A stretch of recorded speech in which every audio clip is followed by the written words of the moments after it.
अरे क्या बेकार फंड है यार, मार्केट कहां का कहां पहुंच गया, ये म्यूचुअल फंड वहीं का वहीं। तो हम सब बहुत सारे एड्स देखते हैं ना कि म्यूचुअल फंड सही है, लेकिन हर म्यूचुअल फंड सही नहीं है। इसीलिए तो हम है ना हर साल आपके लिए लेके आते हैं फिनोलॉजी के बेस्ट म्यूचुअल फंड्स की लिस्ट। 2018 में, 19 में, 20 में लाखों लोगों ने इन वीडियोस को देखा, इन्वेस्ट किया, और कई बार बहुत अच्छे ईमेल और मैसेजेस आते हैं कि हमारे वीडियोस को देख के लोगों ने इन्वेस्ट किया उन म्यूचुअल फंड्स में और बहुत अच्छे रिटर्न्स मिले।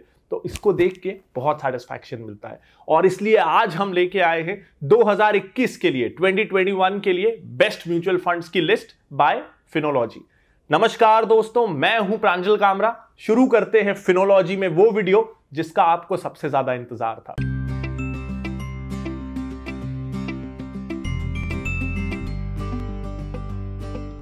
इससे पहले कि हम फंड्स की ओर जाएं, कुछ अनाउंसमेंट्स। एक, इस साल भी हर साल की लिस्ट की तरह कुछ चेंजेस हुए हैं पिछले साल के मुकाबले इस साल की फंड रिकमेंडेशंस में। वो इसलिए होते हैं कि कई बार रेगुलेटरी चेंजेस आ जाते हैं या कई बार उस फंड हाउस में कुछ चेंज आ जाता है जिसके कारण रिकमेंडेशन चेंज करना जरूरी हो जाता है। और हर बार फाइनेंस में नॉलेज देने के चक्कर में मैं कई बार आपसे हार्ट टू हार्ट कॉन्वर्सेशन कर ही नहीं पाता या आपको बता ही नहीं पाता कि फिनोलॉजी में चल क्या रहा है। तो हमारे लिए सबसे पहले आप हैं। आपके प्यार और सपोर्ट के कारण ही 3 साल पहले जो एक इंसान से फिनोलॉजी शुरू हुआ था, आज हमारी 40 लोगों की टीम है और टिकर जैसा एक world class stock analysis tool हम बना पाए हैं। तो ये आपके सपोर्ट के कारण हुआ है, थैंक यू। और इसी तरह बहुत सारे न्यू एंड इनोवेटिव प्रोडक्ट्स हम आपके लिए लाते रहेंगे जो होंगे वर्ल्ड क्लास। और अब शुरू करते हैं फंड रिकमेंडेशंस। और हर बार की तरह ये कैटेगरीज में डिवाइडेड हैं, जैसे कि ELSS या tax saver fund, large cap fund, multi cap fund, mid cap और स्मॉल कैप फंड।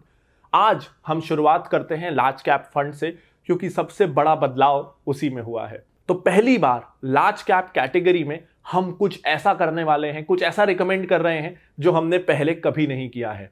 हम रिकमेंड कर रहे हैं एक इंडेक्स फंड या पैसिव फंड। जी हां, इस बार हम किसी भी एक्टिव फंड के साथ नहीं जा रहे हैं। थोड़ी हैरानी हो सकती है अगर आपने हमारे पिछले वीडियोस देखे होंगे, but let me explain.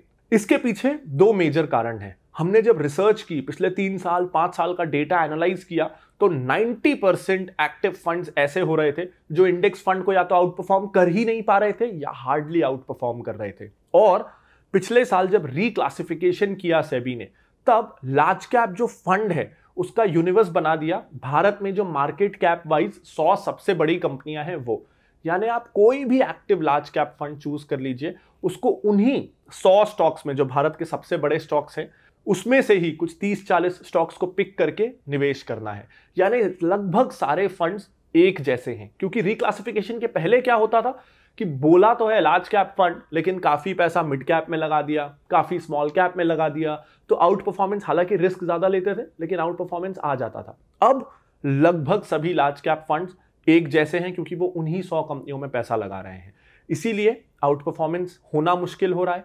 Second, आप आधा 1% ज्यादा फीस फिर किस बात की दे रहे हैं, क्योंकि उन्हीं 100 में से 30 स्टॉक्स सेंसेक्स में हैं, उन्हीं में से 100 में से 50 स्टॉक्स निफ्टी में हैं।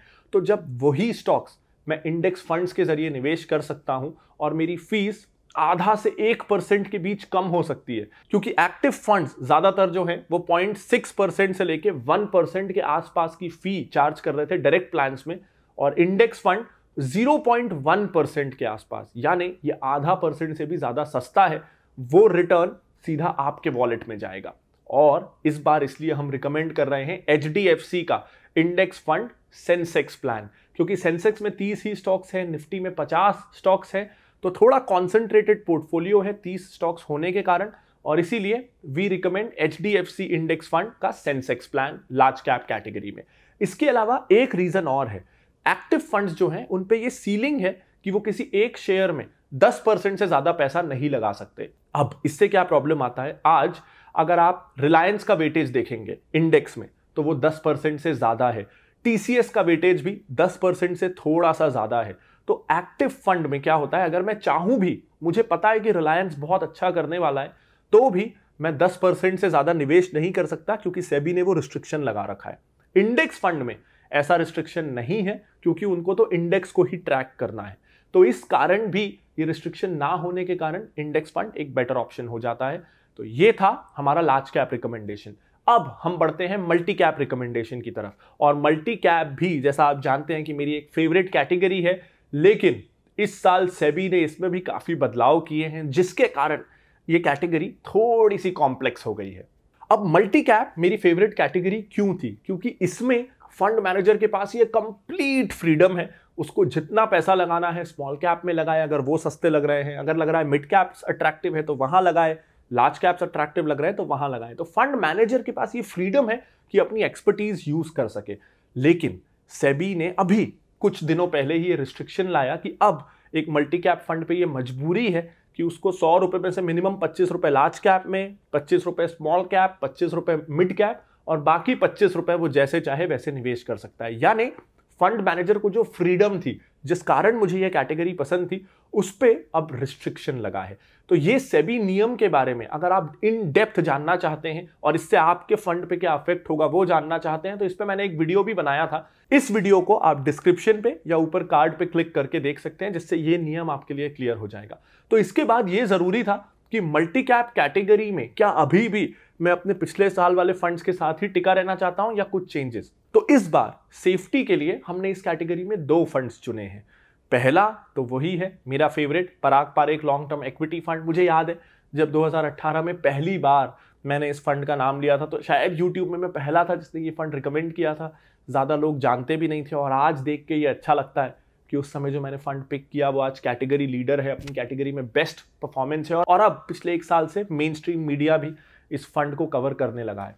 तो अभी भी मैं कहूँगा कि इस फंड के साथ टिके रहिए, क्योंकि मेरी ऐसी उम्मीद है कि ये जो मल्टी कैप पे रिस्ट्रिक्शंस आए हैं, तो पराग पारेख एएमसी क्या करेगा, अपने फंड को एनालाइज करेगा कि क्या ऑटोमेटिकली हम ये 25% वाले रूल में फॉल हो रहे हैं। कहीं हमारे फंड में ऐसा तो नहीं हो रहा कि लार्ज कैप में ज़्यादा पैसा लगा है या स्मॉल कैप में ज़्यादा पैसा लगा है। अगर वो इस रूल को ऑलरेडी कवर कर रहे होंगे तो वो इस फंड में कोई चेंज नहीं करेंगे। और अगर उनको लगेगा कि नहीं, हमने लार्ज कैप में बहुत पैसा लगाया है और हमको लार्ज कैप स्टॉक्स बेचने पड़ेंगे इस सेबी के नियम को कंप्लाई करने के लिए, तो क्योंकि ये फंड हाउस बहुत लिमिटेड फंड्स निकालता है, इनके पास और बहुत सारी कैटेगरीज खाली हैं, जैसे फोकस्ड फंड जहां भी आप किसी भी साइज की कंपनी में निवेश कर सकते हैं, वैल्यू फंड, इसके अलावा कॉन्ट्रा फंड होता है। क्योंकि इस फंड हाउस के पास इनमें से किसी भी कैटेगरी में कोई फंड नहीं है, तो पराग पारेख एक ऐसी एएमसी है जो आसानी से एक एस्केप रूट निकाल लेगी और अपने फंड को या तो फोकस्ड या कॉन्ट्रा या वैल्यू फंड रीकैटेगराइज करा देगी, और उन पे ये मल्टी कैप वाला रूल अप्लाई ही नहीं होगा। तो इसीलिए इस फंड के परफॉर्मेंस में आगे जाके इस रूल के कारण चेंज आएगा, ऐसा नहीं होने वाला, और अभी भी ये एक सेफ इन्वेस्टमेंट है। लेकिन थोड़ा डाइवर्सिफाई करते हैं, इस बार 2 मल्टी कैप फंड्स रखते हैं। आप भी जो पैसा अकेले इस फंड में डाल रहे थे उसको डिवाइड करके इस सेकंड फंड में भी डालिए। जो अब मैं बोलने वाला हूं वो है इन्वेस्को इंडिया का कॉन्ट्रा फंड। बहुत कंसिस्टेंट फंड रहा है, 1 साल 3 साल का परफॉर्मेंस कंसिस्टेंट रहा है, एक्सपेंस रेशो काफी कम है। अगर मैं इनका पोर्टफोलियो देखूं तो इनके पास जो स्टॉक्स हैं उससे भी दिखता है कि हाँ, सच में सिर्फ नाम का नहीं, काम का भी कॉन्ट्रा एंड वैल्यू फंड है ये। तो सेकंड रिकमेंडेशन होगी इन्वेस्को इंडिया का कॉन्ट्रा फंड इस कैटेगरी में। अब आगे हम डिस्कस करने वाले हैं स्मॉल कैप, मिड कैप और टैक्स सेविंग कैटेगरीज। लेकिन उसके पहले हर साल जब मैं ये वीडियो बनाता हूं तो बहुत सारे कमेंट्स ये आते हैं कि इन्वेस्ट कैसे करें, कौन सा ऐप यूज करें, डीमैट अकाउंट के थ्रू करें या डायरेक्ट एएमसी के थ्रू करें।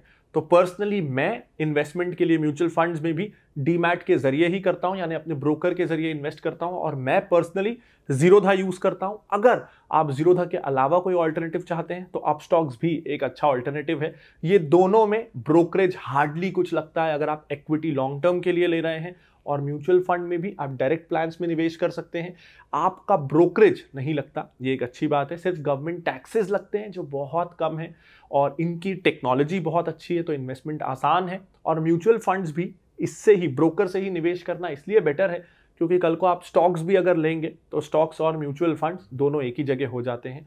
तो जीरोधा और अपस्टॉक्स में अगर आप अकाउंट खुलवाना चाहते हैं तो उसका लिंक आपको इस वीडियो के डिस्क्रिप्शन में मिल जाएगा। मैं पर्सनली जीरोधा यूज करता हूं।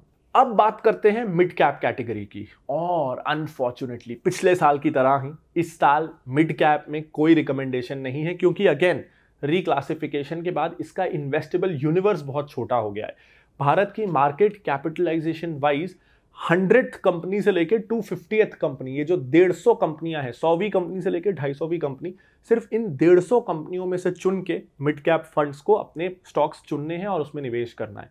तो ये 150 स्टॉक्स का यूनिवर्स मुझे बहुत छोटा लगता है। इसमें फंड मैनेजर के पास इनफ स्कोप नहीं है कि वो अपनी इंटेलिजेंस दिखा सके, और इसीलिए पिछले साल की तरह ही इस साल भी इस कैटेगरी को हम करने वाले हैं स्किप। और आप ये मान लीजिए कि इस बार क्योंकि 2 मल्टी कैप फंड्स हैं, तो आप अगर 2 मल्टी कैप फंड्स में इन्वेस्ट कर रहे हैं तो ये मान लीजिए कि मिड कैप का हिस्सा भी आपने एक अच्छे मल्टी कैप फंड में ही लगा दिया है। अब अगली कैटेगरी है स्मॉल कैप फंड और टैक्स सेविंग फंड। तो पहले बात कर लेते हैं स्मॉल कैप की। इस साल का रिकमेंडेशन है एक्सिस स्मॉल कैप। कारण 2 हैं। एक, ब्रिलियंट परफॉर्मेंस, बहुत बहुत अच्छा परफॉर्मेंस किया है इस फंड ने। सेकंड, बहुत ही कम एक्सपेंस रेशो है, तो वो जो आप आधा % एक्स्ट्रा बचा रहे हैं क्योंकि इस फंड का एक्सपेंस रेशो कम है, वो डेफिनेटली आपके वॉलेट में जाने वाला है। और AUM अभी भी कम है, बहुत ज़्यादा बढ़ा नहीं है। हालांकि पिछले साल भर के परफॉर्मेंस के कारण नया AUM आया है, लेकिन अभी भी इतना नहीं बढ़ा है कि आउट ऑफ हैंड्स हो जाए। बाकी जो अच्छे स्मॉल कैप फंड्स हैं उनका AUM अभी भी काफ़ी ज़्यादा है, और स्मॉल कैप फंड्स में AUM कम हो ये ज़रूरी है क्योंकि small cap funds by name by nature छोटी कंपनियों में पैसा लगाता है। और अगर फंड मैनेजर के पास बहुत सारा पैसा आ जाए, हज़ारों करोड़ रुपए आ जाए, तो उसे समझ में नहीं आता कि इन छोटी कंपनियों में तो इतनी लिक्विडिटी ही नहीं है कि मैं पैसा निवेश कैसे करूं, और ऐसे में परफॉर्मेंस मार खाता है। तो हालांकि आज इस फंड में आप पैसा लगा सकते हैं, लेकिन मॉनिटर करते रहिएगा। अगर AUM 5-6 हज़ार करोड़ से ऊपर जा रहा है, हो सकता है साल के बीच में चले जाए, कभी भी चले जाए, तब ये फंड भी थोड़ा रिस्की हो जाएगा। तो अभी AUM with in permissible limits है, अभी ये फंड अच्छा है, AUM पे नजर रखिएगा। इनफैक्ट अब हमने एक नई चीज भी शुरू की है इस साल से। जब मैं ये वीडियो बना रहा था तो हमने सोचा चलिए अब से ये भी करते हैं।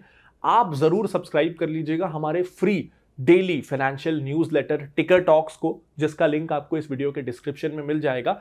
अभी तक क्या होता था ना कि साल में एक बार ये वीडियो बन रहा है, आपने वीडियो देख के अगर निवेश कर भी दिया तो 1-to-1 इंटरेक्शन नहीं हो पाता था कि अब हमारा क्या ओपिनियन है इस फंड को लेके। तो उसके लिए आप टिकर टॉक्स को सब्सक्राइब कर लीजिएगा। फ्री न्यूज़लेटर है, हर रोज आपको कुछ इंफॉर्मेशन अच्छी मिलती रहेगी। और जब भी इन फंड्स में से किसी पे हमारा ओपिनियन चेंज होगा या इस फंड को हटा के हमको कोई और फंड आपको बताना होगा, तो इस न्यूज़लेटर के जरिए हम एक ईमेल भेज देंगे और आप तक हमारी बात पहुंच जाएगी। तो फ्री न्यूज़लेटर है, ज्वाइन जरूर कर लीजिएगा टिकर टॉक्स को। अगली कैटेगरी है ELSS यानी कि टैक्स सेवर फंड, और इस साल का हमारा रिकमेंडेशन है मेरा एसेट का टैक्स सेवर फंड। क्यों चुना इसको हमने? 2-3 कारण है। एक, अगेन बहुत कम एक्सपेंस रेशो, तो एक्सपेंस रेशो इतना कम के कारण मेरा एसेट बधाई का पात्र है। इसके अलावा अगेन कंसिस्टेंट परफॉर्मेंस, इनफैक्ट मेरा के काफ़ी सारे फंड कंसिस्टेंटली अच्छा परफॉर्म कर रहे हैं। तो एक ये भी चीज़ जो हम ध्यान से देखते हैं वो ये कि ओवरऑल फंड हाउस कैसा है, क्योंकि किसी फंड हाउस के अगर 10 फंड हैं तो 1 या 2 फंड तो किसी भी फंड हाउस के अच्छा परफॉर्म कर जाते हैं, लेकिन अगर कोई फंड हाउस ऐसा है जिसके consistently majority of the funds अच्छा परफॉर्म कर रहे हैं तो इससे कॉन्फिडेंस आता है। तो ये जो भी फंड्स हम सिलेक्ट करते हैं, हो सकता है ये out and out best performers ना हो, वैसे भी पास्ट परफॉर्मेंस के पीछे ब्लाइंडली भागा नहीं जाता। हम स्टॉक होल्डिंग्स भी देखते हैं, फंड मैनेजर का एक्सपीरियंस भी देखते हैं, रोलिंग रिटर्न्स भी देखते हैं, portfolio allocation, turnover, expense ratio, ये सब देखते हैं। और एक ज़रूरी चीज़ कि उस फंड हाउस पे हमें कितना भरोसा है। तो पराग पारेख हो, एक्सिस हो, HDFC हो, मेरा एसेट हो, ये कुछ ऐसे फंड हाउसेस हैं जिन पे हम भरोसा कर सकते हैं, इनके कल्चर के कारण, इनके फंड मैनेजमेंट एक्सपर्टीज़ के कारण, कंसिस्टेंट परफॉर्मेंस के कारण। तो इस कारण इस साल का रिकमेंडेशन है मेरा एसेट टैक्स सेवर फंड। कई लोग ये भी पूछते हैं कि अगर पिछले साल से इस साल फंड रिकमेंडेशन चेंज हो गई हैं तो हमें क्या करना चाहिए? क्या पिछले साल वाले फंड से निकल के इस साल वाले फंड्स में शिफ्ट होना चाहिए? तो देखिए, ये ईयरली लिस्ट बनती ही इसलिए ताकि हम आपको अपडेट कर सकें कि इस साल, अगले 1 साल तक आपको कौन से फंड्स में निवेश करना चाहिए।